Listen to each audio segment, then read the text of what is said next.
They thought she was a ghost, a name etched on a memorial wall, long forgotten by command. But when one impossible shot saved an entire platoon, the myth returned. And suddenly, everyone asked the same question.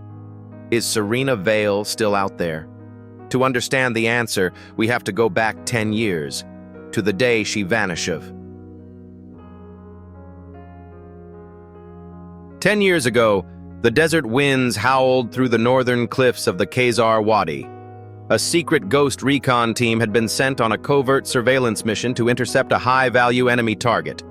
Among them was Serena Vale, call sign Whisper, a sniper so precise that her trainees once joked she could shoot the wings off a fly mid-flight.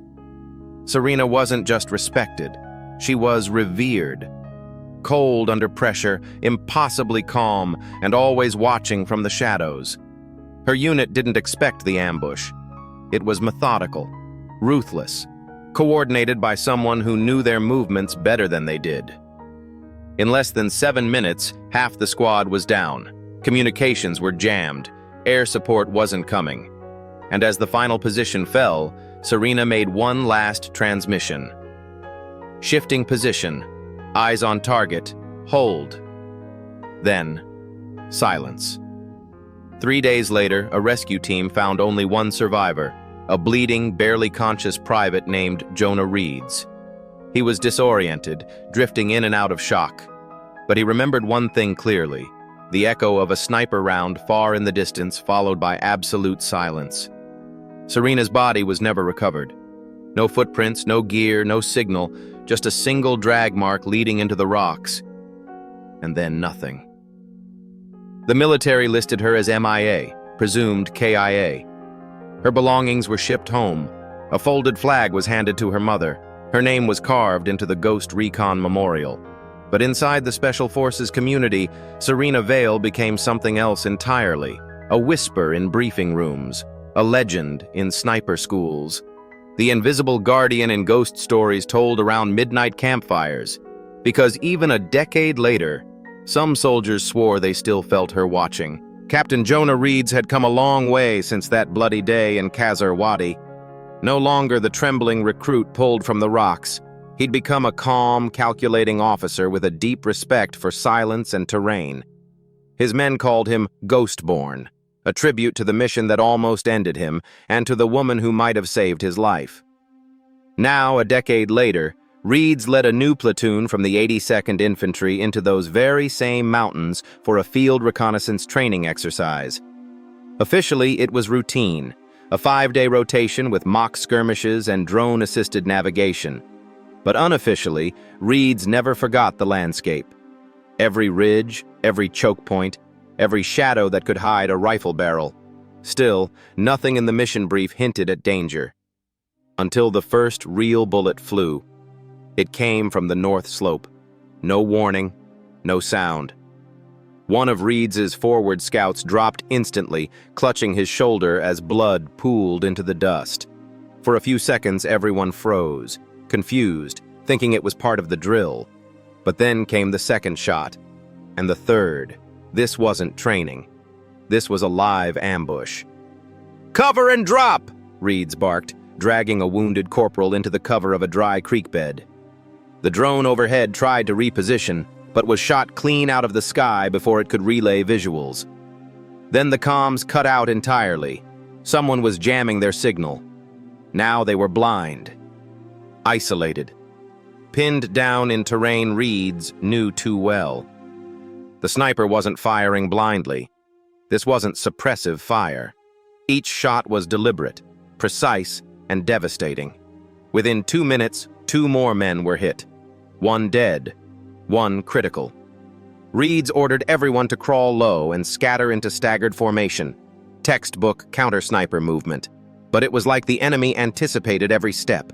They were being hunted. He clenched his jaw and whispered the same words he'd once whispered as a bleeding recruit hidden under rocks and praying for a miracle. "Serena, if you're still out there, we could really use a ghost." The men beside him didn't understand the reference, but Reeds did.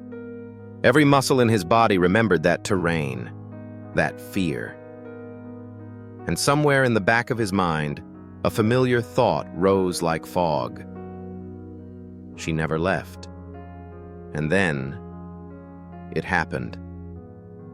A single, clean rifle shot cracked through the air, not from the enemy's position, but from the opposite ridge. The enemy sniper stopped firing. Silence returned like a switch had been flipped. Reeds lifted his binoculars. There, on the ridgeline, just for a moment, was a silhouette. Feminine, still, holding a long-range rifle. Then she was gone. The soldier next to him muttered, "Sir, that shot wasn't ours. No one's supposed to be up there." Reed's heart pounded. He whispered back, "No, but I know who it was." That night, after returning to base, satellite footage was pulled. Anomalies showed thermal signatures matching a .50 caliber suppressor, not standard issue, and a short, encrypted transmission was intercepted. Eagle dropped, Bravo safe, returning to Hill. The encryption key? Decommissioned 10 years ago. Last used by the Ghost Recon sniper team. Last used by Serena Vale. Captain Jonah Reeds didn't sleep that night. He stayed in the mission tent long after his men had turned in, reviewing every frame of satellite imagery, every decoded signal, every wind pattern on the ridge. His commanding officer had dismissed the incident as likely militia interference and warned against jumping to conclusions fueled by ghost stories. But Reeds wasn't chasing shadows. He was remembering details, the kind that don't make it into official reports. The shot that saved them was impossible unless you knew the ridge's natural crosswinds and thermal drift, unless you had spent months or years mapping them. And only one person Reeds had ever known could make that kind of shot in the Khazar Wadi: Serena Vale. He filed a request for a search and recon mission. It was denied. Too dangerous, too little intelligence, too many ifs. But Reeds wasn't seeking permission. At dawn, he and a small, trusted team returned to the kill zone under the pretense of collecting equipment. They found the enemy sniper's position easily, spent shell casings, blood trails, a makeshift hide. But at the secondary ridge, where the mysterious shot had originated, they discovered something else. At the highest vantage point was a smooth, flat rock. On it sat a carved wooden token, shaped like a ghost, hand-sanded, marked with burn lines for eyes. Next to it, 350 caliber brass casings, polished and aligned. No footprints, no tracks, no trash, just presence. The wind shifted. Someone whispered, "She was here." Reeds didn't answer. He only knelt, quietly taking the token and placing it in his vest. That evening, he returned to the ridge alone with an ammo can weighted down with rocks. Inside, he left a letter. "Serena, you saved me once when I was just a kid with more fear than sense. You saved me again yesterday. And this time you saved them too. If you're still out here, if you're choosing to stay, I won't ask you to come home. But I want you to know, we remember. We never stopped. Ghost Recon never forgot you. And I never stopped hoping. J. Reeds." The next morning, the ammo can was still there. But inside, the letter was gone.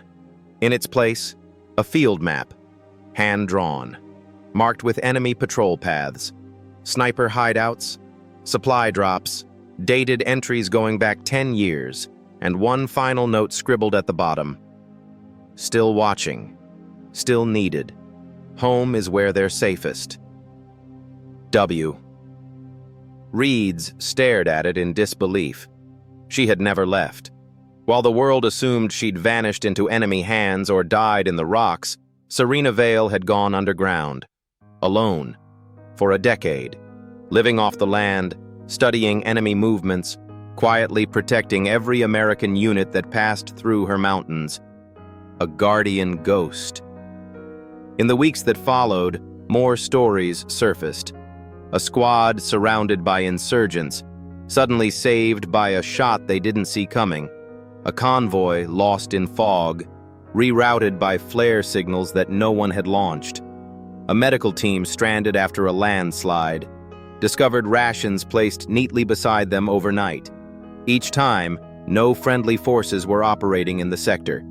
Each time, no sniper was ever found. But every incident bore the same calling card. One shot, clean, untraceable, surgical, word spread.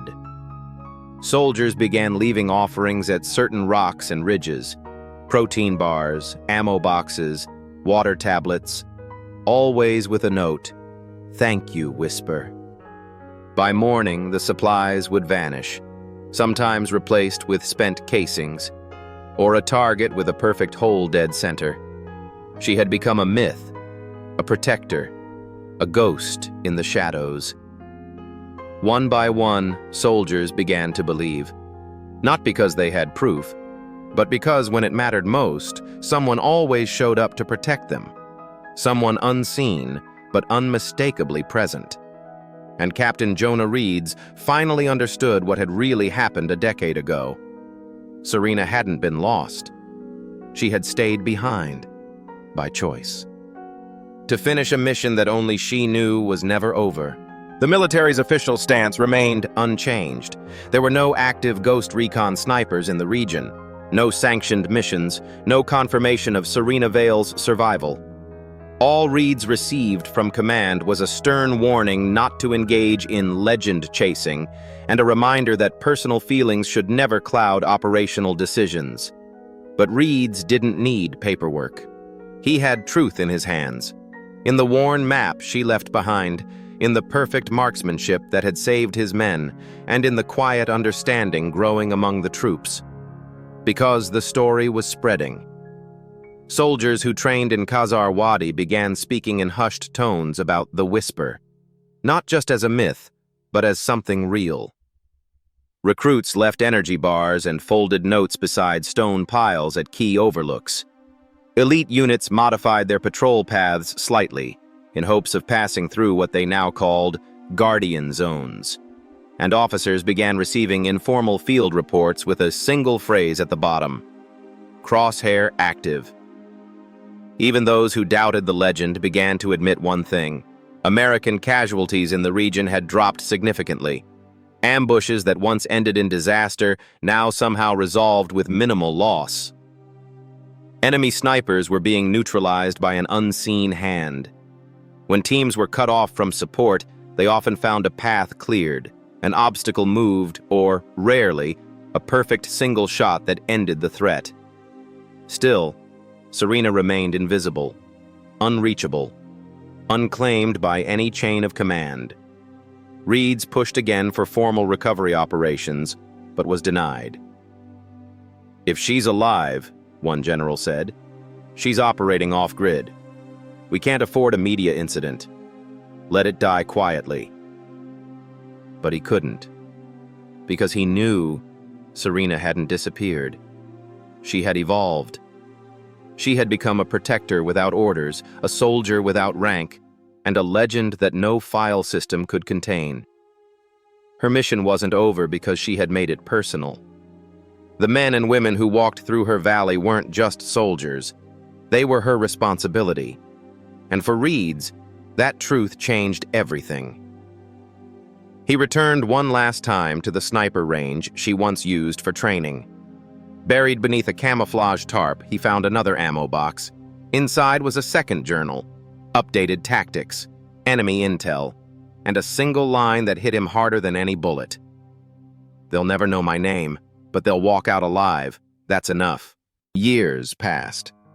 Serena Vale was never officially recovered, never reinstated, never recognized. But among the soldiers who walked the Wadi, her presence became sacred. They named the ridge after her, Whisper's Watch, and marked it quietly on mission maps. No ceremony, no brass, just quiet reverence. Every 6 months, Major Jonah Reeds returned alone. He hiked to the overlook, placed a sealed letter in the old ammo can, and sat in silence. The letters always vanished by morning. Sometimes a hand-drawn map or spent casing replaced them. Sometimes nothing at all. But the silence felt different. Not empty. Protected. In time, new recruits asked about her. Some believed. Others laughed. But those who had heard a single life-saving shot when no help was coming, they knew. Because not every hero wears a uniform. Not every guardian asks to be seen. And not every legend is buried with a flag. Serena Vale didn't disappear. She chose to remain. A ghost by name, a protector by purpose, and a reminder that some warriors never stop serving. They just choose the shadows.